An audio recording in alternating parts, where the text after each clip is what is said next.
สวัสดีท่านผู้ชมที่เคารพสวัสดีท่านผู้ชมที่เคารพตอนรับทานผู้ชมเข้าสู่ข่าวเศร้าล้นใหม่ประจำวันที่3กรกฎาคม2025ซึ่งข่าวนำนี้รับหน้าที่รายงานโดยข้าพเจ้าสุเรียนพลเยี่ยมพร้อมด้วยเอกสารที่พระจากเจ้าอาทิตย์หนึ่งเอกสารบ่ได้มาสวยอ่านข่าวอาทิตย์นี้กลับมาแล้วเนาะเจ้าวันนี้พวกเขาก็ยังมีหลายข่าวที่น่าสนใจมานำเสนอและก็มีความสำคัญให้ท่านผู้ชมได้ติดตามนํกันบ่ว่าจะเป็นข่าวภายในข่าวต่างประเทศและข่าวกีฬาถ้าไปดีมาลืมที่ประธานประเทศรับสารตาตั้งจากบรรดาทูตต่างประเทศและมอบสารตาตั้งให้ทูตลาวไปประจำการอยู่ต่างประเทศในวันที่2กรกฎาคม2025ที่ทำเนียบประธานประเทศพนาธานทองลุนศรีสุริตประธานประเทศแห่งสาธารณรัฐประชาธิปไตยประชาชนลาวได้ต้อนรับการเข้ายืนสารตาตั้งของบรรดาทูตแต่งตั้งต่างประเทศจำนวน4ทานเพื่อดำรงตำแหน่งเป็นเอกอัครราชทูตวิสามัญผู้มีอำนาจเต็มประจำสาธารณรัฐประชาธิปไตยประชาชนลาวมีรายละเอียดดังนี้ 1. ทานโอยายาชาเอกอัครราชทูตแต่งตั้งแห่งสาธารณรัฐตุรกีประจำสาธารณรัฐประชาธิปไตยประชาชนลาวมีสำนักงานตั้งอยู่นครหลวงเวียงจันทน์ 2. ทานนางอิลิซาเบธตันเตเอกอัครราชทูตแต่งตั้งแห่งสาธารณรัฐฟิลิปปินส์ประจำสาธารณรัฐประชาธิปไตยประชาชนลาวมีสำนักงานตั้งอยู่นครหลวงเวียงจันทน์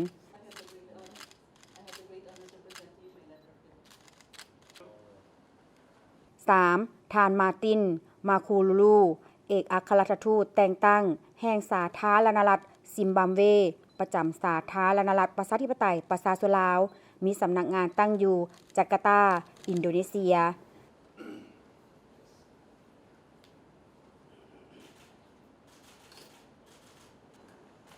4. ทานอันโตนิโอสปาปาโกตัสเอกอัครราชทูตแต่งตั้งแห่งสาธารณรัฐเกรกประจำสาธารณรัฐประชาธิปไตยประชาชนลาวมีสำนักงานตั้งอยู่ฮานอยสาธารณรัฐสังคมนิยมเวียดนาม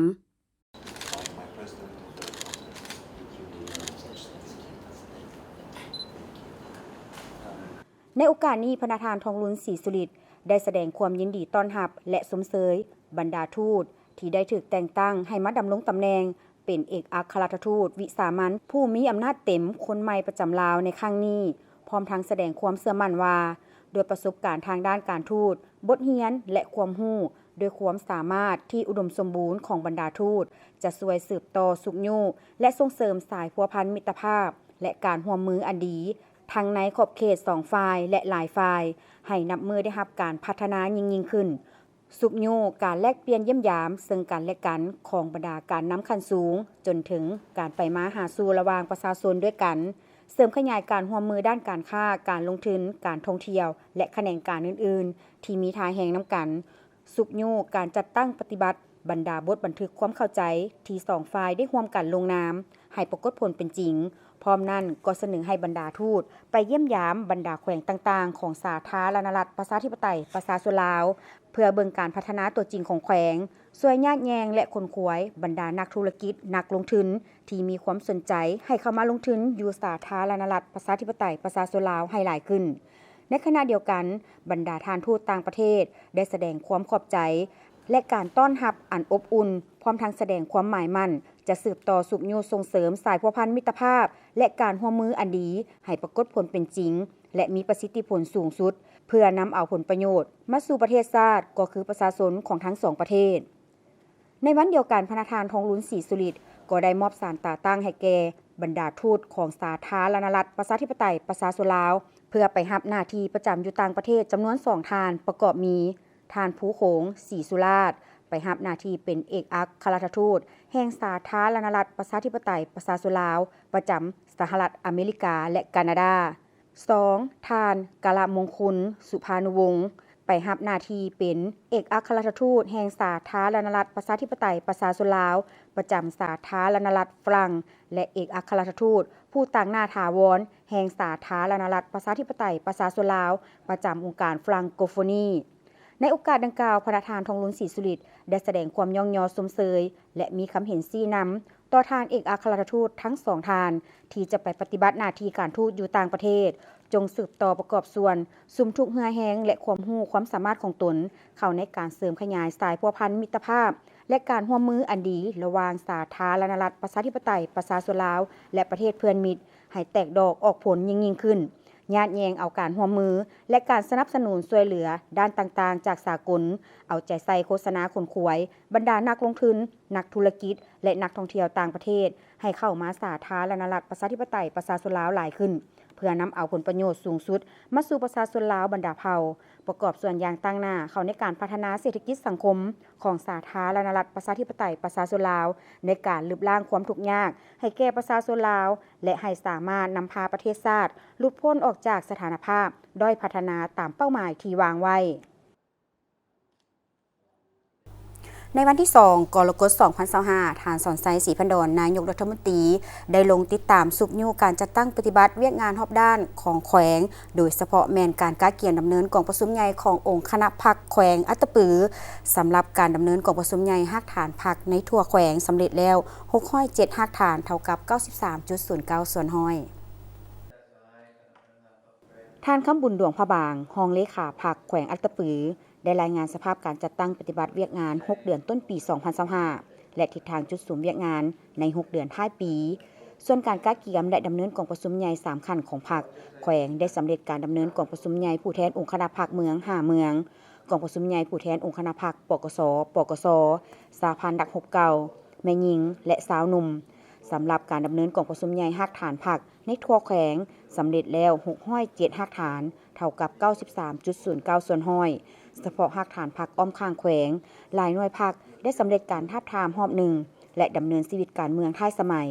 ซึ่งหน่วยพรรคสำเร็จการดำเนินกองประชุมใหญ่แล้วมี50ฮักฐานเท่ากับ 52.63 ส่วนห้อยฮักฐานพรรคที่บ่ทันได้สำเร็จมีจำนวน45ฮักฐานพรรคในนี้ยังบ่ทันดำเนินกองประชุมใหญ่มี12คณะพรรคฮักฐานและ33หน่วยพรรคในจำนวนดังกล่าวมีฮักฐานพรรคที่จะร่วมกงจักการจัดตั้ง7คณะพรรคฮักฐานและ25หน่วยพรรคจะดำเนินกองประชุมใหญ่ภายหลังสำเร็จกองประชุมใหญ่องค์คณะพรรคแขวงฉะนั้นจะต้องได้สุ่มใส่การดำเนินกองประชุมใหญ่มี5คณะพรรคฮักฐานและ8หน่วยพรรคให้สำเร็จก่อนกองประชุมใหญ่องค์คณะพรรคแขวงการก้าเกียมให้แก่กองประชุมใหญ่ผู้แทนองค์คณะพรรคแขวงครั้งที่12ได้ชี้นำแต่ละอนุกรรมการต่างๆสืบต่อปฏิบัติเวียกงานตามแผนของตนอย่างตั้งหน้าโดยเฉพาะด้านเนื้อในด้านขบวนการบุคลากรและอื่นๆมีความคืบหน้าดีสมควรเป็นต้นด้านขบวนการได้เอาใจใส่ชี้นำสร้างขบวนการแข่งขันรักษาและพัฒนาปลุกระดมขนขวายประชาชนเข้าร่วมขบวนการ3สร้างขบวนการป้องกันชาติป้องกันความสงบขบวนการสุกยู่ส่งเสริมประชาชนผลิตเป็นสินค้าเพื่อแก้ไขความทุกข์ยากขบวนการเสื่อมซึมศึกษาอบรมมูลเสื้อของพรรคของชาติและขบวนการอื่นๆด้านเนื้อในได้หางเนื้อในสำคัญต่างๆสำเร็จโดยพื้นฐานและได้ลงทาบทามเนื้อในอยู่บรรดาเมืองและทาบทามแต่ละของเขตอยู่ขั้นแขวงพร้อมทางปรับปรุงตามผลการทาบทามดังกล่าวสำเร็จด้านบุคลากรสำเร็จแผนคาดคะเนผู้แทนสมบูรณ์สำห้องเข้าร่วมกองประชุมใหญ่องค์คณะพรรคครั้งที่12แผนคาดคะเนจำนวนคณะบริหารงานพรรคแขวงคณะประจำพรรคแขวงการแบ่งความรับผิดชอบภายในคณะประจำพรรคแขวงและแผนการคาดคะเนการซับซ้อนจัดวางกรรมการพรรคแขวงสมัยที่12ตามแต่ละหน้าเวียกงานเหมาะสมพร้อมนั้นได้สำเร็จการสร้างแผนทาบทามแต่ละรอบที่1รอบที่2จนฮอดมือกองประชุมใหญ่องค์คณะพรรคแขวงครั้งที่12ซึ่งตามแผนจะจัดขึ้นในท้ายปีนี้สำหรับเวียกงานปรับปรุงกงจักการจัดตั้งหยุบและหีบโฮมบางแผนกการคันแขวงมาฮอดปัจจุบันการหีบโฮมบรรดาแผนกการคันแขวงได้มีแผนละเอียดแล้วและพร้อมเสนอหาสภาประชาชนแขวงพิจารณาหับหองสำหรับการพัฒนาเศรษฐกิจสังคมติดพันกับการแก้ไขความยุ่งยากด้านเศรษฐกิจการเงินสุ่มใส่จัดตั้งปฏิบัติแผนพัฒนาเศรษฐกิจสังคมและงบประมาณเฮ็ดให้อัตราขยายตัวของเศรษฐกิจอยู่ในระดับ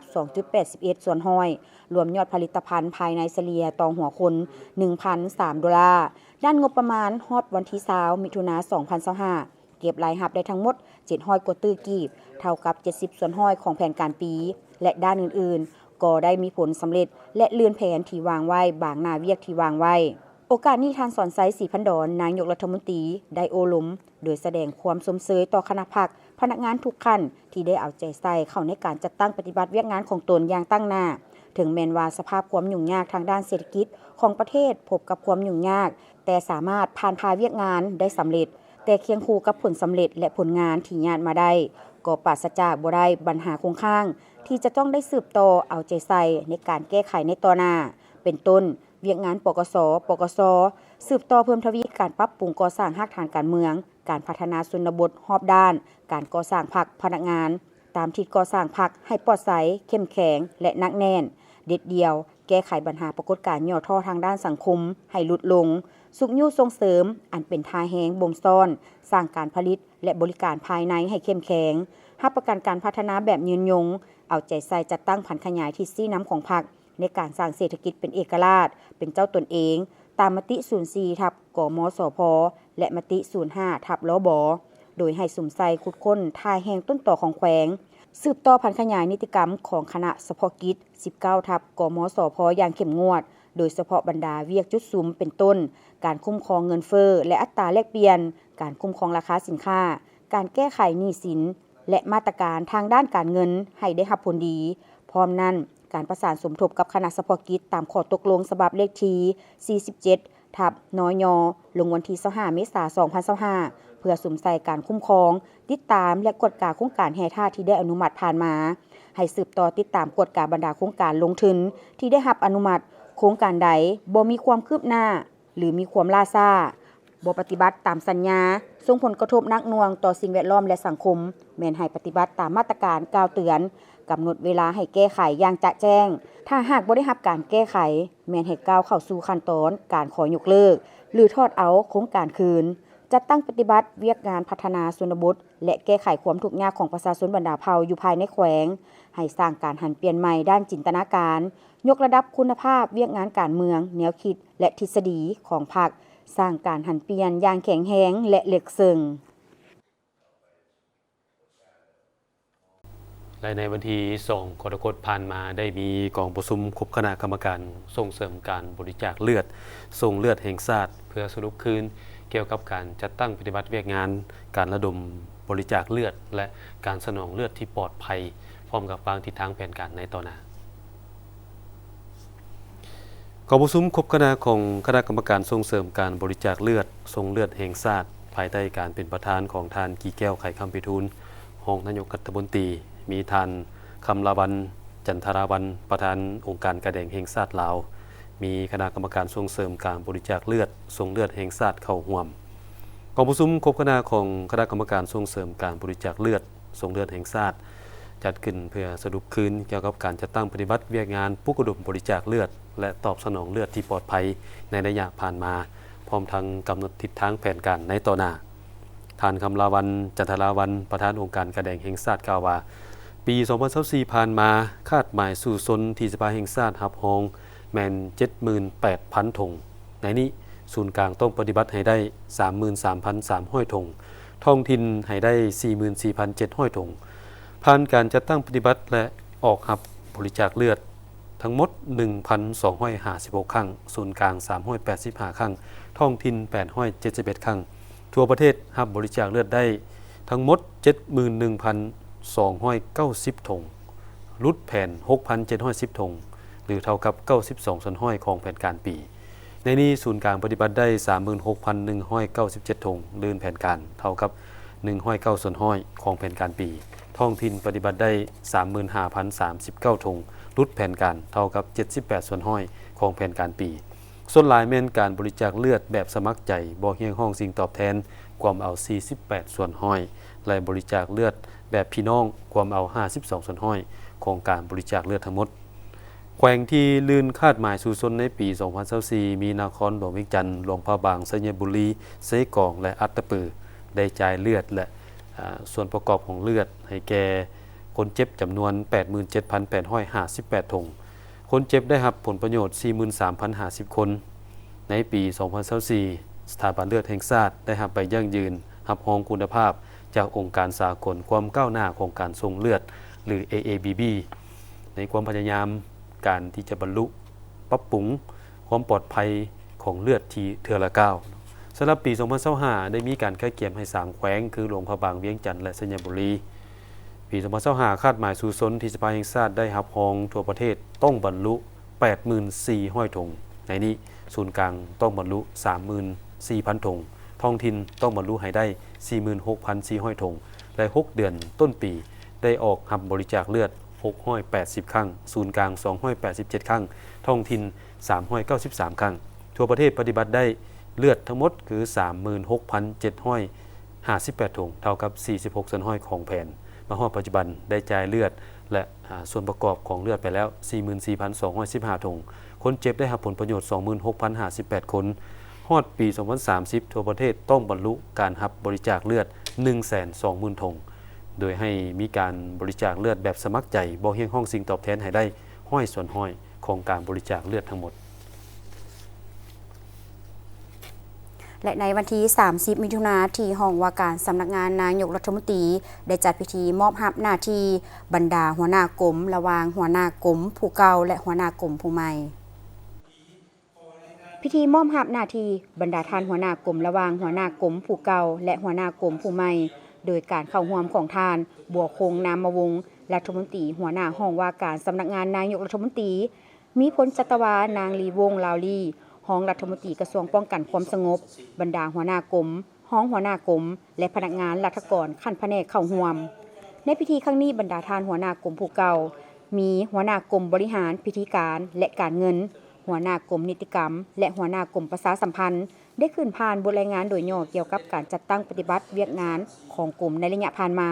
หลังจากนั้นได้มีพิธีเซ็นบทบันทึกมอบรับกงจักการจัดตั้งและบุคลากรภายหลังการโฮมเวียกจำนวนหนึ่งของกระทรวงภายใน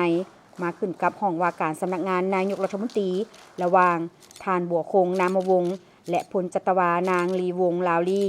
พร้อมนี้ก็ได้มีการมอบรับหน้าที่ของบรรดาหัวหน้ากรมประกอบมีทานจันทพรแก้วมาลาวงศ์หัวหน้าบริหารพิธีการและการเงินห้องว่าการสำนักงานนายกรัฐมนตรีผู้เก่าและทานนางวิระสตรีสมบูรณ์ขันธ์หัวหน้าบริหารงานพิธีการและการเงินผู้ใหม่ทานคมสันไสยสารหัวหน้ากรมนิติกรรมผู้เก่าและทานปรารถนาสุขอารุณรักษาการหัวหน้ากรมนิติกรรมทานนางวิระสตรีสมบูรณ์ขันธ์หัวหน้ากรมประชาสัมพันธ์ผู้เก่าและทานคมสันไสยสารหัวหน้ากรมประชาสัมพันธ์ผู้ใหม่โอกาสนี้ท่านบัวคงนามวงศ์ได้ให้เกียรติโอลมโดยยกให้เห็นว่าการปรับปรุงการจัดตั้งแม่นปฏิบัติตามมติ 03 ของคณะบริหารงานศูนย์กลางภาคว่าด้วยการปรับปรุงกงจักการจัดตั้งและมติ 05 ของสภาแห่งชาติว่าด้วยการรับร้องการปรับปรุงกงจักการจัดตั้งซึ่งการจัดพิธีในครั้งนี้แม่นหนึ่งในเนื้อในที่คณะปรับปรุงกงจักการจัดตั้งได้ปฏิบัติพร้อมนี้ได้ตีราคาสูงและแสดงความย่องยอสมเสยต่อผลงานของบรรดาทานหัวหน้ากรมผู้เก่าและพร้อมทั้งเชื่อมั่นต่อกับความรู้ความสามารถบทเรียนและประสบการณ์ของบรรดาทานที่ได้รับการแต่งตั้งใหม่ร่วมกับหมู่คณะจะสืบต่อนำพาพนักงานราชการปฏิบัติเวียกงานรอบด้านของกรมตนยูแหงขบวนการด้านต่างๆให้สืบต่อขยายตัวเฮ็ดให้เวียกงานภายในกรมสืบต่อเข้มแข็งอย่างรอบด้านท่านบัวคงนามวงศ์ได้เน้นหนักให้สืบต่อเอาใจใส่เวียกงานในต่อหน้าเป็นต้นสืบต่อศึกษาอบรมเวียกงานการเมืองแนวคิดอย่างต่อเนื่องให้พนักงานราชการกำแน่นแนวทางนโยบายกฎหมายระเบียบการอย่างลึกซึ้งเสื่อมซึมภาระบทบาทและหน้าที่ของตนได้มีพิธีเปิดระบบศูนย์รายงานการขายประกันภัยรถแบบบังคับและนำใช้สัญญาประกันภัยแบบบังคับอย่างเป็นทางการพิธีเปิดตัวระบบศูนย์รายงานการขายประกันภัยรถแบบบังคับและนำใช้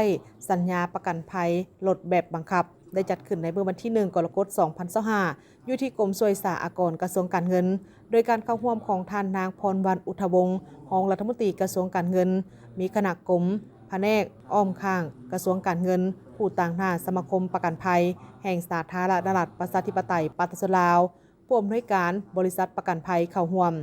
ท่านไพฑูรย์เทียงละไมหัวหน้ากรมคุ้มครองวิสาหกิจรัฐลงทุนและการประกันภัยฮู้ว่าหลายปีที่ผ่านมาอุตสาหกรรมประกันภัยของสาธารณรัฐประชาธิปไตยปาตสลาวได้มีบทบาทและกลไกที่สำคัญในการเสริมสร้างความเข้มแข็งให้กับระบบสังคมและเศรษฐกิจของประเทศ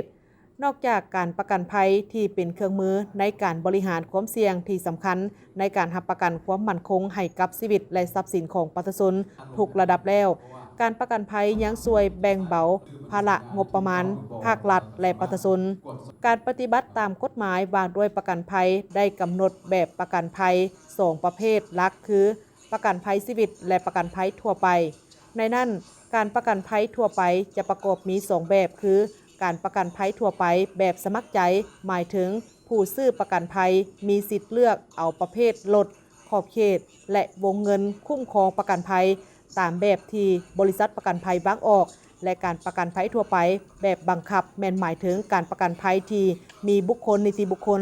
หรือการจัดตั้งมีภูมิลำเนาหรือบ่มีภูมิลำเนาอยู่สาธารณรัฐประชาธิปไตยประชาชนลาวต้องซื้อเพื่อคุ้มครองความเสียหายทั้งแพ่งต่อชีวิตและทรัพย์สินของบุคคลที่3เห็นว่ายังมีหลายประเภทประกันภัยที่ติดพันกับหลายหับที่บ่มซ่อนเป็นต้นแม่นพาหนะที่แล่นด้วยเครื่องจักรตามเส้นทางบกทางน้ำทางอากาศโรงแรมเรือนพักสถานที่บันเทิงภัตตาคารร้านอาหารและกิจการตลาดการประกันภัยทั่วไปแบบบังคับและอื่นๆสำหรับการดำเนินการขายประกันภัยลดแบบบังคับครั้งนี้จะสร้างผลประโยชน์ให้แก่บรรดาผู้ประกอบการที่ดำเนินธุรกิจประกันภัยอยู่สาธารณรัฐประชาธิปไตยประชาชนลาวให้มีช่องทางหลายขับเพิ่มขึ้นเติมประชาชนสามารถเข้าถึงการซื้อประกันภัยในราคาที่สมเหตุสมผลเพื่อเป็นการช่วยแบ่งเบาความเสี่ยงที่อาจจะเกิดขึ้นกับบุคคลที่3ในกรณีเกิดเหตุบ่คาดคิดเคียงคู่กันนั้นการขายประกันภัยแบบบังคับยังมีกองทุนผู้ประสบข้อร้ายทางถนนที่ได้เก็บได้มูลค่า1/100ของค่าธรรมเนียมประกันภัยทั้งหมดมาประกอบเป็นกองทุนดังกล่าวนี้แม้นได้มีการสร้างเป็นดำรัสว่าด้วยกองทุนปกป้องผู้ประสบข้อร้ายทางถนนโดยมีคณะกรรมการคุ้มครองเป็นอันเฉพาะในโอกาสดังกล่าวนี้ท่านนางพรวรรณอุทธวงศ์รองรัฐมนตรีกระทรวงการเงินพร้อมด้วยแขกที่เข้าร่วมก็ได้ร่วมกันตัดแถบผ้าเปิดโตระบบศูนย์รายงานการขายประกันภัยลดแบบบังคับและนำใช้สัญญาประกันภัยแบบบังคับอย่างเป็นทางการตัวแทนวิสาหกิจจากแขวงยุนนานสาธารณรัฐประชาชนจีน20 กว่าบริษัทและผู้ประกอบการจากสาธารณรัฐประชาธิปไตยประชาชนลาวจำนวนหนึ่งนำเอาผลิตภัณฑ์มาวางแสดงที่ศูนย์การค้าเวียงจันทน์เซ็นเตอร์นครหลวงเวียงจันทน์เน้นใส่ขยายการหัวมือด้านอุตสาหกรรมและการค้าระหว่างลาวจีนให้ได้รับการพัฒนาพิธีงานวางแสดงสินค้าอุตสาหกรรมและการค้าหัวมือการค้าลาวจีนประจำปี 2025 จัดขึ้นในวันที่ 1 กรกฎาคม 2025 อยู่ที่ศูนย์การค้าเวียงจันทน์เซ็นเตอร์นครหลวงเวียงจันทน์งานครั้งนี้มีตัวแทนวิสาหกิจจากแขวงยุนนานสาธารณรัฐประชาชนจีน20 กว่าบริษัทและผู้ประกอบการจากสปป.ลาวจำนวนหนึ่งนำเอาผลิตภัณฑ์ของตนมาวางแสดงจำหน่ายหลายกว่า6แขนงการคือเครื่องจักรกสิกรรมเครื่องจักรแปลงรูปอาหารพลังงานทดแทนพลังงานแสงตะเวนระบบการกักเก็บพลังงานการขนส่งข้ามประเทศการค้าออนไลน์รวมถึงการท่องเที่ยวทางด้านวัฒนธรรมและอื่นๆงานวางแสดงครั้งนี้แนใส่ขยายการร่วมมือด้านอุตสาหกรรมและการค้าระหว่างลาวจีนให้ได้รับการพัฒนาทั้งเป็นการจับคู่ทางธุรกิจและการแลกเปลี่ยนการค้าการลงทุนระหว่างวิสาหกิจลาวจีนภายในงานได้จัดให้มีหลายกิจกรรมเป็นต้นกล่องประชุมจับคู่ธุรกิจอุตสาหกรรมการซิมผลิตภัณฑ์จากแขวงยุนนานงานวางแสดงสินค้าและอื่นๆงานวางแสดงครั้งนี้บ่เพียงแต่เป็นการสืบต่อหัวมือทางเศรษฐกิจและการค้าลาวจีนอย่างมีคุณภาพหากยังเป็นการส่งเสริมตองโซอุตสาหกรรมภายในภาคพื้นอีกด้วยท่านนางบัววรสุกลาแสงหัวหน้าแผนกแผนการและการลงทุนนครหลวงเวียงจันทน์ในฮู้ว่างานวางแสดงครั้งนี้เป็นการวางแสดงสินค้าและเทคโนโลยีทั้งเป็นเวทีแลกเปลี่ยนประสบการณ์และค้นคว้าการละโอกาสในการร่วมมือทางด้านการค้าการลงทุนในต่อหน้าพร้อมนี้ทางยังได้ยกให้เห็นถึงผลสำเร็จในการนำใช้เส้นทางรถไฟลาวจีนเข้าในการขนส่งสินค้าซึ่งถือขนานนามว่าเป็นสายทางคำก็เกิดขึ้นในยุคการพัฒนาได้เฮ็ดให้ขณะการคมนาคมขนส่งขยายตัวกว้างขวางสินค้าผลิตภัณฑ์ทางด้านอุตสาหกรรมและเทคโนโลยีใหม่ๆได้ถูกกระจายออกบ่เฉพาะแต่2ประเทศลาวจีนเท่านั้นแต่ยังรวมถึงระดับภูมิภาคอาเซียนและอาซีอาคเนย์ที่จะนำผลประโยชน์อันมหาศาลสู่ลาวจีนในโอกาสเดียวกันผู้ต่างหน้าจากบรรดาบริษัทที่เข้าร่วมงานวางแสดงต่างก็แสดงความคิดเห็น จะอาศัยท่าแห่งนี้ก็คืองานวางแสดงและการแลกเปลี่ยนบทเรียนประสบการณ์ซึ่งกันและกันในครั้งนี้เพื่อขยายมากผลตลาดในลาวรวมทั้งอาเซียนและผลักดันให้ผลิตภัณฑ์ในแขวงยูนนานก้าวสู่ระดับสากลในอนาคตบริษัทจะนำใช้ระบบโลจิสติกของทางรถไฟลาวจีนในการขยายตลาดไปสู่ภูมิภาคอาเซียนและพัฒนาแนวทางบรรจุภัณฑ์ได้อย่างเป็นมิตรกับสิ่งแวดล้อมให้กับตลาดลาวงานวางแสดงสินค้าอุตสาหกรรมและการร่วมมือการค้าลาวจีนประจำปี 2025 งานครั้งนี้จะเปิดฮอดวันที่ 3 กรกฎาคม 2025 นี้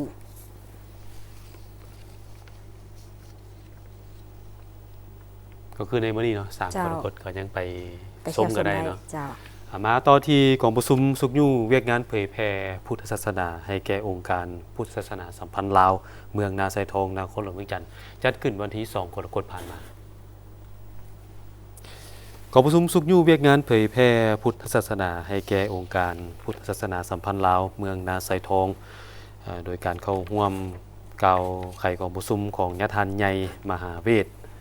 มาเสนัยรักษาการประธานองค์การพุทธศาสนาสัมพันธ์ลาวมีทานเยเกย่านอจอตรงตัว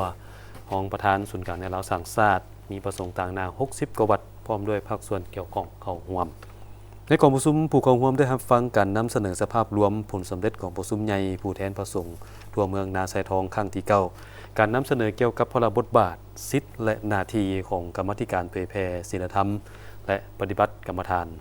บทนำเสนอเกี่ยวกับสิทธิและหน้าที่ของแนวเล่าสร้างศาสตร์ขันบ้านเวียกงานสวนเผาพระบทบาทภายในและเวียกงานอื่นๆซึ่งกองประชุมครั้งนี้จัดขึ้นก็เพื่อให้ทุกคนในสังคมรับรู้และเข้าใจเกี่ยวกับเวียกงานศาสนาโดยเฉพาะพุทธศาสนาสนิกชนที่มีส่วนร่วมและเป็นเอกภาพกันในการจัดตั้งปฏิบัติเวียกงานส่งเสริมศาสนาในชุมชนได้อย่างมีประสิทธิผลสร้างบรรดาแนวคิดใหม่ๆและความร่วมมือที่เข้มแข็งต่อการขับเคลื่อนงานศาสนาในพื้นที่ในการนำพาประชาชนภายในบ้านการปฏิบัติกิจกรรมพิธีกรรมงานบุญทางศาสนาเพื่อเป็นการอนุรักษ์รักษาฮีตความประเพณีและวัฒนธรรมอันดีงามของชาติของเผ่าที่เคยสืบทอดปฏิบัติกันมาแต่โบราณกาลท่านผู้ชมหลวงพระบางเมืองมรดกโลกที่ยังคงมนต์เสน่ห์ทางด้านวัฒนธรรมฮีตของประเพณีสบับหลวงพระบางเป็นสิ่งที่สาธารณรัฐประชาธิปไตยประชาชนลาวเฮามีความเอกอ้างทะนงใจและพร้อมการซอกหาแรงที่มาต้นกำเนิดเรื่องเล่าของแต่ละชนเผ่าเพื่อเสนอต่อนักท่องเที่ยวให้ได้รับรู้ร้านอาหาร Forest Bistro ที่มีกลิ่นอายทรงของชนเผ่าไทยดำที่ได้นำเสนอแด่ผู้แทนที่ได้เข้าร่วมกองประชุมท่องเที่ยวประเทศอนุภาคพื้นแม่น้ำของปี 2025 ไปติดตามกัน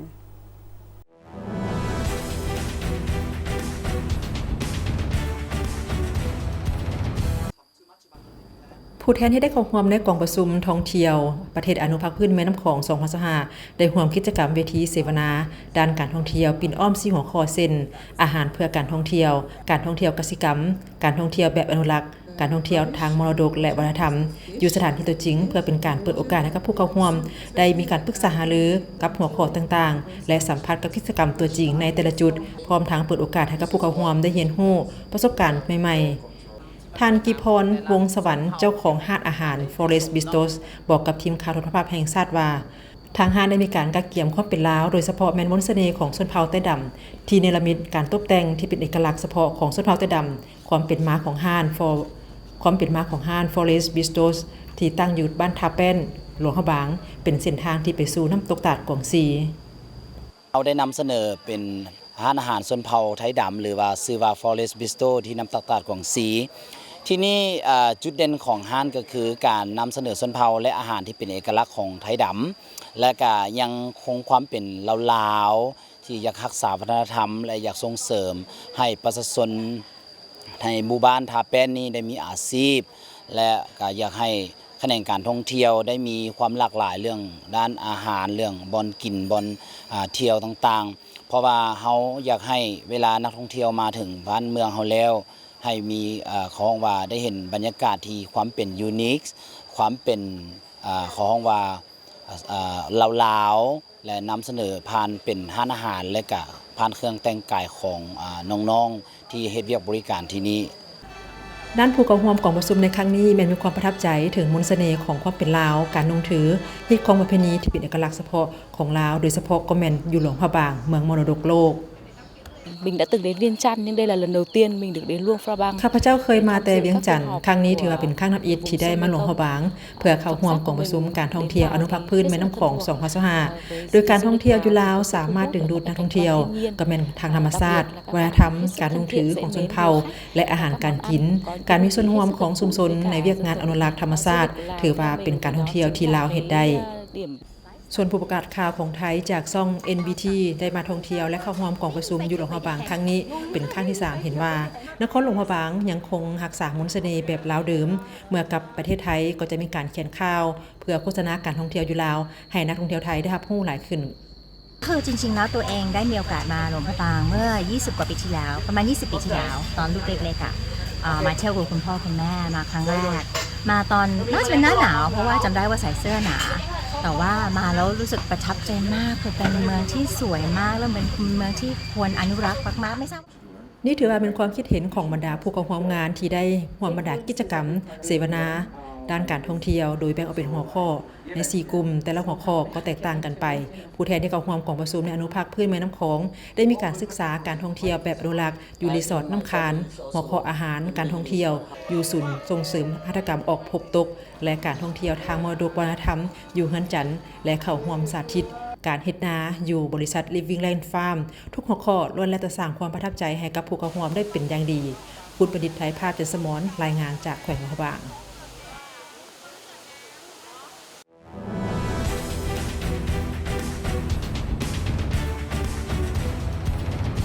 เดี๋ยวนี้เกือบทุกโครงเขตเวียกงานของหลวงพ่อบางนี่ได้รับความสนใจหลายเลยเจ้าแล้วก็มีนักท่องเที่ยวจากทั้งภายในและต่างประเทศเข้ามาเที่ยวอย่างหลวงหลายเขาต้องพยายามนำเสนอเอกลักษณ์ที่อาจจะยังบ่ได้เปิดเผยกว้างขวางให้ทุกคนได้รับรู้นํกันวิถีชีวิตการดำรงชีวิตที่เป็นเอกลักษณ์ของแขวงไว้แม่นเนาะเพราะว่ารู้นํกันว่าหลวงพ่อบางนี่คือจุดหมายปลายทางการท่องเที่ยวที่ลือสื่อและเป็นอันดับต้นๆของโลกอันใดที่ว่าเฮาอยากให้เพิ่นฮู้เพิ่มเติมแล้วว่าลึกซึ้งกว่าเก่านี่เสนอไปเลยมันจะยิ่งสร้างความสนใจให้กับนักท่องเที่ยวหลายขึ้นกว่าเก่าพวกเขายังมีข่าวท้องถิ่นจำนวนหนึ่งที่น่าสนใจมานำเสนอไปที่คณะกรรมการคุ้มครองสินค้าและบริการแขวงหลวงพระบางลงกฎการโรงงานฆ่าสัตว์ CP จุดประสงค์ของการลงกฎการในครั้งนี้แม่นอิงซาพ้นกองประชุมปรึกษาหรือเกี่ยวกับการเสนอข้อปรับขึ้นราคาหมูหน้าฟาร์มของบริษัท CP ลูกพระบางจาก 53,000 กีบต่อกิโลมาเป็น 55,500 กีบต่อกิโลเสนอจำหน่ายหมูหน้าโรงงานในราคา 61,000 กีบต่อกิโลมาเป็น 66,000 กีบต่อกิโลพร้อมเดียวกันกองประชุมได้ปรึกษารือกันโดยมีการไล่เลียงคืนตามการเน่งติ่งของค่าหัวอาหารอัตราดอกเบี้ยธนาคารและปัจจัยอื่นๆส่งผลกระทบซึ่งเหตุให้ต้นทุนการเลี้ยงหมูสูงขึ้น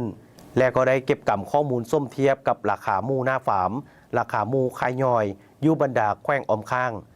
โอกาสที่คณะกรรมการได้ลงกฎการตัวจริงอยู่บริษัท CP ครั้งนี้ผู้จัดการบริษัทก็เน้นภาคคณะเบื้องกระบวนการต่างๆก่อนจะมาเป็นชิ้นส่วนหมูเริ่มจากขั้นตอนการฆ่าการอนามัยคนและปาดชิ้นส่วนต่างๆของหมูอย่างละเอียดแล้วนำชิ้นส่วนต่างๆไปสั่งจากนั้นก็นำมาคิดไล่อัตราตามราคาที่ตั้งไว้แล้วจึงมาส้มเทียบราคาคืนเพื่อให้การข้อราคาครั้งนี้มีความรัดกุมบ่เอาเปรียบต่อลูกค้าก็คือผู้บริโภคสินหมูผู้จัดการบริษัท CP กล่าวว่า CP แม่นเน้นความสะอาดปลอดภัยทึกหลักอนามัยมือหนึ่งบริษัทค้าหมูส่งทองตลาดลพบาง130โตดังนั้นส่งเข้าหารสาขาของ CP 30โตมีทั้งหมด5สาขาในลพบางและพ่อค้าคนกลาง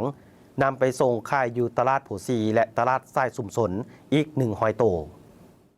ได้มีพิธีมอบหับโครงการก่อสร้างเฮือนเผากี้ตองเหลืองที่บ้านโพนทองเมืองเพียงแขวงไสยบุรีพิธีได้รายงานการเคลื่อนไหวการคุ้มครองและพัฒนาเผากรีซึ่งเผากรีก็คือเผาตองเหลืองได้อาศัยอยู่ป่าสงวนแห่งชาติน้ำปุยมาแต่ดึกดำบรรพ์โดยอาศัยธรรมชาติเป็นบอนซอกอยู่หากินพอเลี้ยงชีพไปวันๆปัจจุบันแม้นมีจำนวนคนตัวจริง19คนหญิง10คน โดยในระยะผ่านมาคณะพักองค์การปกครองแต่ละคันได้เอาใจใส่เบิ่งแย่งให้การช่วยเหลือเป็นต้นแม่นเครื่องอุปโภคเครื่องบริโภคและได้คนกลัวปรึกษาหารือ25วิธีเพื่อให้เผ่ากรีหลุดพ้นออกจากความทุกข์ยากฉะนั้นในต้นเดือนมิถุนายน2024ได้ตกลงให้เผ่ากรีมาเตาโฮงกันอยู่จุดพาแซงเขตป่าสมไสบ้านโพนทองเพื่อบุกเบิกที่อยู่อาศัยแบบชั่วคราวพร้อมทั้งนำพาฝึกฝนทำเฮียนวิธีการดำรงชีวิตแบบมั่นคงโดยเฉพาะแม่นการปลูกฝังเลี้ยงสัตว์เพื่อเลี้ยงชีพเฮ็ดให้เขาเจ้าหันเปลี่ยนวิธีการดำรงชีวิตแบบเก่าฮู้รักษาอนามัยสะอาดการพัวพันสังคมและอื่นๆซึ่งมาฮอดท้ายปี2024ก็ได้จัดสรรที่ดินปลูกสร้างและที่ดินทำการผลิตพร้อมทั้งก่อสร้างเรือนให้จำนวน5หลังห้องน้ำ1หลังมี3ห้องเป็นมูลค่า300กว่าล้านกีบโดยติดพันกับการท่องเที่ยวทางด้านวัฒนธรรมของเผ่ากรีและในโอกาสนี้ก็ได้มอบเงินดังกล่าวให้กับเผ่ากรีก็คือเผ่าตองเรื่องนำสายยางเป็นทางการเพื่อให้เขาเจ้ามีบอนอยู่อาศัยที่ทาวร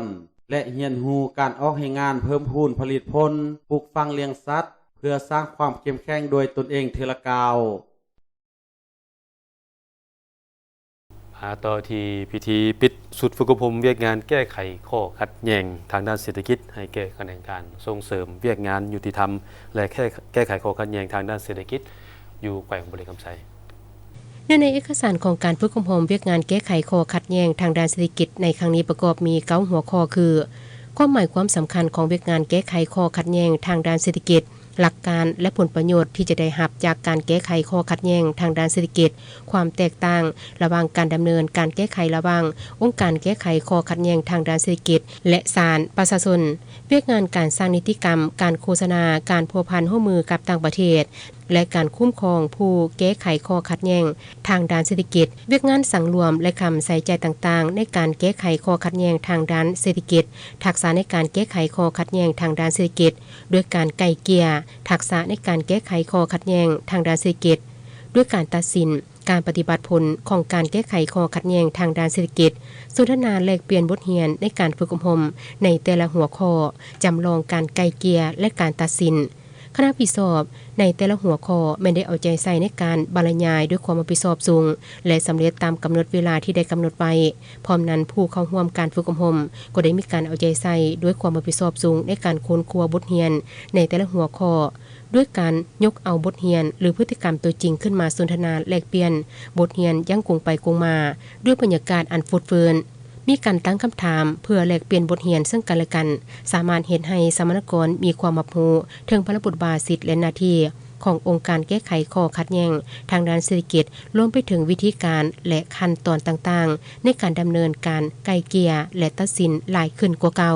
มาต่อที่แขวงอัตตปือได้สรุปขบวนการเคลื่อนไหวของอาสาสมัครชาวหนุ่มคอมมิวนิสต์ระดูแรงนครโฮจิมินห์สาธารณรัฐสังคมเวียดนามร่วมกับอาสาสมัครชาวหนุ่มตะลุงบอนแขวงอัตตปือซึ่งผลสำเร็จการเคลื่อนไหวบ่ได้กิจกรรมต่างๆเป็นต้นได้สร้างกระบวนการจัดกิจกรรมช่วยเหลือประชาชนชาวแขวงอัตตปือในขอบเขตหาตัวเมืองส่วนกิจกรรมหลักที่คณะอาสาสมัครชาวหนุ่มระดูแลงนครโฮจิมินห์จัดในเทื่อนี้แม้นมีการกวดพยาธิและแจกแก้ยาให้ประชาชนโดยบ่ได้เสียค่าซึ่งมีประชาชนที่ได้รับการกวดพยาธิและรับยามีหลายกว่า 2,000 คนนอกนั้นยังได้จัดฝึกอบรมเวียกงานกสิกรรมในหาเมืองภายใต้2หัวข้อคือเวียกงานปลูกฝังและปิ่นปัวสัตว์มีผู้เข้าร่วม200คนพร้อมเดียวกันนั้นยังได้มีการก่อสร้างและมอบเพื่อนมิตรภาพลาวเวียดให้แก่ครอบครัวทุกข์ยากอนาถาจำนวน1หลังอยู่เมืองซานไซรวมมูลค่า70ล้านดงและกิจกรรมสำคัญอื่นๆซึ่งรวมมูลค่าการมาช่วยเหลือของคณะอาสาสมัครชาวหนุ่มคอมมิวนิสต์และดูแลงแห่งนครโฮจิมินห์ที่ช่วยเหลือประชาชนอยู่แขวงอัตตปือในครั้งนี้มีทั้งหมด1ตื่อ600ล้านกว่าดงและมีผู้เข้าร่วมกิจกรรมต่างๆ 2,700 กว่าคนในพิธีได้ผ่านขอตกลงของท่านเจ้าแขวงอัตตปือว่าด้วยการยกย่อสรรเสริญให้แก่กรมกองที่มีผลงานดีเด่นซึ่งเจ้าแขวงได้ตกลงเห็นดีมอบใบยกย่อให้แก่คณะสนุมอาสาสมัครและดูแลงสีแดงนครโฮจิมินห์สาธารณรัฐสังคมนิยมเวียดนามที่มีผลงานดีเด่นในการประกอบส่วนกวดพยาธิจ่ายยา ฝึกอบรมกสิกรรมและสร้างเฮือนมิตรภาพให้ครอบครัวผู้ทุกข์ยากมอบเครื่องช่วยเหลืออื่นๆให้ประชาชนเยาวชนและกิจกรรมอื่นๆอยู่หาเมืองรวมมูลค่า1ตื่อ600 ล้านกุดงในพิธีฐานผู้วันพรหมจันทร์เลขาคณะบริหารงานสนมแขวงอัตตปือได้แสดงความขอบใจมายังคณะสนุมอาสาสมัครและดูแลสีแดงนครโฮจิมินห์ที่ได้ประกอบส่วนสร้างกระบวนการในครั้งนี้ถือว่าทุกการประกอบส่วนบ่ว่าจะเป็นวัตถุจิตใจเหือแห้งสติปัญญาก็ตามนี่แม่นจิตใจความสามัคคีแบบพิเศษและขอตีราคาสูงว่าสิ่งดังกล่าวนี้มันจะกลายเป็นมูลเสืออันดีงามให้คณะสนุมของสองฝ่ายพวกเฮาสืบต่อเสริมสร้างให้เจริญงอกงามยิ่งขึ้นไปต่อเมืองสุขุมาได้พร้อมกันออกให้งานเพื่อสร้างกระบวนการคณะรับต้นวันสำคัญต่างๆเมืองสุขุมาได้พร้อมเพรียงกันสร้างขบวนการออกให้งานอนามัยร่วมเพื่อสร้างขบวนการคำนับรับตอนวันสำคัญต่างๆเป็นต้นกอเมนตอนรับพิธีประกาศเมืองสุขุมาเป็นหัวหน่วยเข้มแข็งหอบด้านประกาศของการสหพันธ์นักรบเก่าเมืองเป็นของการพัฒนาและการกระเกียมกองประชุมใหญ่ขององค์การพุทธศาสนาสัมพันธ์ลาวเมืองที่จะได้จัดขึ้นในตอนนี้ให้มีบรรยากาศฟดฟื้นและมีความหมายสำคัญลึกซึ้งการออกให้งานอนามัยร่วมก็เพื่อรักษาความสะอาดสวยงามในขอบเขตเทศบาลเมืองนำพาโดยฐานคำไผ่ใส่สงครามห้องเลขาผักเมืองหัวหน้าคณะจัดตั้งเมืองพร้อมด้วยคณะนำของเมืองของการอ้อมขางเมืององค์การจัดตั้งบ้านใหญ่สุขุมาเขาร่วมสร้างขบวนการออกให้งานอนามัยร่วมอยู่ที่สำนักงานกลุ่มโกงสนามแดงของเมืองสโมสรของเมืองและตลาดเมืองสุขุมาการออกให้งานอนามัยร่วมในครั้งนี้ก็เพื่อให้ตัวเมืองมีความสะอาดสวยงามเจ้าแขวงสวรรณเขตลงสุกโยการปลูกพักอินทรีย์เป็นสินค้าที่บ้านโพ้นสิมเพื่อเล็งแก้ไขปัญหาพักขาดตลาดกลุ่มปลูกพืชผักอินทรีย์เพื่อเป็นสินค้าบ้านโพ้นสิมเริ่มปลูกปี 2012 มีสมาชิกประมาณ 12 ครอบครัวได้เฮ็ดเฮือนห่มปลูกในดินรวมของบ้านในเนื้อที่5 เฮกตาร์มี9เฮือนห่มหรือ9หลังคามี36 นานผักที่ปลูกส่วนใหญ่ก็เป็นพืชผักที่คนเฮานิยมบริโภคเป็นต้นแมนผักหอมบัวผักกาดผักสลัดผักเสริมผักซีผักหอมป้อมผักหอมเปผักบงเป็นพืชที่อายุสั้นประมาณ25 วันก็สามารถเก็บขายได้แต่จำนวนผักที่ปลูกปัจจุบันบ่สามารถสนองตลาดได้อย่างต่อเนื่องเพราะจำนวนนานผักที่ปลูกก็คือเฮือนห่มยังมีหน่อยการเก็บผักหลังจากเก็บจากนานที่ปลูกยังบ่สามารถเก็บต่อๆแบบหมุนเวียนในแต่ละวันต้องได้ถาผักใหญ่ในนานที่เก็บแล้วจึงสามารถขายต่อได้อีกอันได้เป็นสาเหตุเฮ็ดให้การผลิตยังเป็นแบบดั้งเดิมบ่สามารถหันเป็นสินค้าได้ฉะนั้นท่านเจ้าแขวงสวรรณเขตได้แนะนำคณะกลุ่มการผลิตพร้อมแขนงการเกี่ยวของต้องเริ่มซอกหาวิธีแก้ไขเพื่อให้เพิ่มจำนวนสมาชิกกลุ่มอย่างน้อย50 ครอบครัวหา100 ครอบครัวจำนวนนานผักที่ปลูกก็ให้เพิ่มให้ได้600 นานจึงสามารถสร้างรายรับได้600 ล้านกีบต่อสุดที่เก็บผักขายเท่ากับประมาณ33 ต้นต่อวันหรือจำหน่ายผักให้ได้ 12,055 ต้นต่อปีเพื่อสนองตลาดภายในแขวงสำคัญอีกต้องมีสางเย็นสำหรับเก็บรักษาผักเพื่อจำหน่ายเพื่อสุกโยกกลุ่มการผลิตกสิกรรมเพื่อทดแทนการนำเข้าท่านเจ้าแขวงได้มอบแนวพันธุ์พืชผักผ่ายางสำหรับเห็ดเฮือนห่มมูลค่า7,700,000 กีบพร้อมนั้นจะได้แก้ไขความจำเป็นของชาวสวนโดยจะได้จัดซื้อจักรพรวนดินให้กลุ่มปลูกพืชผักจำนวน1 เครื่องมูลค่าประมาณ50 ล้านกีบให้กลุ่มปลูกพืชผักบ้านโพ้นสิมเพื่อเพิ่มเติมให้1 เครื่องที่มีเพื่อให้มีความสะดวกว่องไวขึ้นเติมในการผลิตของแต่ละครอบครัวขณะเดียวกันเขตบ้านโพ้นสิมยังได้วางแผนปลูกผักอินทรีย์เพิ่มอีกโดยมีสวนขยายเฮือนห่มเนื้อที่28 เฮกตาร์กว่าปัจจุบันบุกเบิกได้แล้วประมาณ10 เฮกตาร์ซึ่งต้องมีการสนองน้ำในเขตดังกล่าวโดยได้วางแผนเจาะน้ำบาดาลในเขตดังกล่าว ส่วนอยู่ที่ศูนย์พัฒนาบริการกสิกรรมและป่าไม้น้องเต่าซึ่งเป็นโครงการร่วมมือระหว่างลาวไทยถ้าหากศูนย์แห่งนี้ถึงมอบให้แขวงสวรรณเขตโดยกงท่านเจ้าแขวงสวรรณเขตได้ชี้นำให้ทางคณะศูนย์ก็คือแผนกการเกี่ยวของต้องรับประกันความยืนยงก็คือมีผลผลิตกสิกรรมตอบสนองสังคมซึ่งอันหีบด่วนสุดการลงติดตามชี้นำของท่านเจ้าแขวงครั้งนี้แม่นกวดกาตัวจริงการสนองแนวพันธุ์ปลาและแนวพันธุ์สัตว์น้ำให้ชาวเกษตรกรซึ่งโดยรวมแล้วแนวพันธุ์สัตว์น้ำก็คือแนวพันธุ์ปลายังมีจำกัดผ่านมาทางศูนย์เข้าใจเพียงแต่สั่งศูนย์แห่งนี้เพื่อเป็นศูนย์การเรียนรู้ซึ่งต่อหน้าต้องวางแผนควบคู่กันไปนอกจากเป็นศูนย์การเรียนรู้แล้วต้องเป็นศูนย์สร้างเศรษฐกิจโดยเฉพาะการจำหน่ายแนวพันธุ์ปลาแนวพันธุ์กบก็คือแนวพันธุ์สัตว์น้ำและแนวพันธุ์พืชกสิกรรมอื่นๆให้เพียงพอต่อสังคมกลายเป็นสถานที่ให้ข้อมูลด้านการปลูกการเลี้ยงในโอกาสนี้ท่านบุญจมอุบลประเสริฐเจ้าแขวงสวรรณเขตก็ได้มีคำเห็นให้ทิศชี้นำว่าความจำเป็นของตลาดปัจจุบันแม่นความต้องการผักสดในตลาดมีแนวโน้มเพิ่มขึ้นอย่างต่อเนื่องการเพิ่มการผลิตผักในท้องถิ่นจะช่วยลดผ่อนการพึ่งพาการนำเข้าจากภายนอกและยังสามารถสนองผักสดและปลอดภัยให้แก่ผู้บริโภคทางภาคส่วนองค์การที่เกี่ยวข้องก็ต้องเอาใจใส่สืบต่อสนับสนุนการพัฒนากลุ่มปลูกพืชผักอินทรีย์เป็นต้นแม่นการให้คำแนะนำด้านเทคนิคการปลูกการสั่งส่งทางการขายการเสื่อมโยงกับตลาดที่ใหญ่ขึ้นและหวังว่าโครงการนี้จะส่งผลดีต่อการเพิ่มรายได้ให้แก่ครอบครัวปรับปรุงคุณภาพชีวิตของประชาชนพัฒนาเศรษฐกิจท้องถิ่นการรับประกันสุขภาพอาหารในชุมชน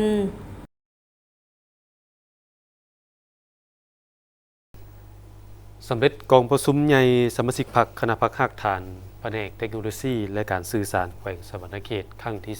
3 ในกองประชุมสหายลำแก้วแสงหนูทองเลขาคณะพรรคหักฐานแผนกเทคโนโลยีและการสื่อสารแขวงได้กล่าวเปิดกองประชุมจากนั้นสหายนางอ่อนตาบุตตะโคตคณะพรรคหักฐานแผนกก็ได้ผ่านห่างบทรายงานการเมืองในการตีราคาการจัดตั้งปฏิบัติมติกองประชุมใหญ่ครั้งที่ 2ของคณะพรรคหักฐานในซุมปีผ่านมาแต่ปี 2021 หา 2025และทิศทางรวมคาดหมายสู่ซนและเวียกจุดซุมในหาปีต่อหน้าแต่ปี 2026 หา 2030 ในนี้การหันแผนพัฒนาเศรษฐกิจสังคมของแขวงหาปีและแผนพัฒนาเศรษฐกิจดิจิตอลของกระทรวงเทคโนโลยีและการสื่อสารโดยคณะพรรคหักฐานแผนกเทคโนโลยีและการสื่อสารแขวงได้หันมาเป็นแผนพัฒนาเวียกงานหาปีของตนแทนเหมาะกับสภาพตัวจริงซึ่งแผนพัฒนาได้กำหนดออกมาเป็น6เป้าหมายใหญ่7เวียกจุดสุม16แผนงานมอบให้สหายคณะพรรคหักฐานลงเลิกนำพาซี่นำบรรดาหน่วยพรรคในแต่ละหน้าเวียกพร้อมทั้งติดตามกวดกาและสุกยู่สรุปถอดถอนบทเรียนในแต่ละปีนอกนี้ยังได้ขุดค้นซอกแหล่งรายหับที่ยังบ่มซ่อนและสุกยู่ส่งเสริมให้มีฐานรายหับใหม่ที่มาจากการเสียค่าธรรมเนียมและค่าบริการที่เป็นฐานรายหับของแผนกในปัจจุบันและในต่อหน้าสุกยู่ส่งเสริมการคุ้มครองการจัดเก็บรายหับไปสู่ทันสมัยให้กว้างขวางภายในแขวงปลุกระดมการนำไส้แหล่งทุนของบุคคลนิติบุคคลภาคเอกชนและทุนอื่นๆเพื่อประกอบส่วนสร้างโทรคมนาคมและการหันเป็นดิจิตอลแห่งชาติและเศรษฐกิจสังคมแขวงส่งเสริมเศรษฐกิจสินค้าด้านออนไลน์ในทั่วสังคมหลายขึ้นสุกยู่ให้ประชาชนบรรดาเผ่านำไส้อินเทอร์เน็ตภายในแขวงด้วยหลายรูปแบบเพื่อให้พื้นฐานเศรษฐกิจด้านการบริการต่างๆมีการขยายตัวอย่างกว้างขวางและต่อเนื่องสุกยู่ส่งเสริมให้บรรดาบริษัทไปรษณีย์ขนส่งบริษัทโทรคมนาคมภายในแขวงสั่งรายหับและประกอบส่วนมอบพันธะเขางบประมาณของแขวงได้363ตื้อกว่ากีบจากนั้นในกองประชุมบรรดาสหายผู้แทนสมบูรณ์จำนวน48สหายยังได้พร้อมกันใช้สิทธิประชาธิปไตยของตนเพื่อลงคะแนนเสียงปอนบัตรคัดเลือกเอาคณะพรรคหักฐานสุดใหม่และเลือกเอาผู้แทนสมบูรณ์สำรองเข้าร่วมกองประชุมใหญ่องค์คณะพรรคแขวงสวรรณเขตครั้งที่10เพื่อเป็นคันทุงนำพาซี่นำพันขยายมติกองประชุมใหญ่สมาชิกพรรคหักฐานแผนกเทคโนโลยีและการสื่อสารแขวงอีก5ปีต่อหน้าให้มีผลสำเร็จตามระดับ ดับคาดหมายที่กำหนดไว้ซึ่งจากผลของการปอนบัตรตัวจริงและจากผลของกองประชุมขั้งปฐมฤกษ์ได้เป็นเอกสารเลือกได้สหายลำแก้วแสงหนูทองเป็นเลขาคณะพรรคหากฐานสหายนางอ่อนตาบุตตะโคตเป็นรองเลขาสหายจิตตพรแสงเที่ยงเป็นประธานกวดกาคณะพรรคหากฐาน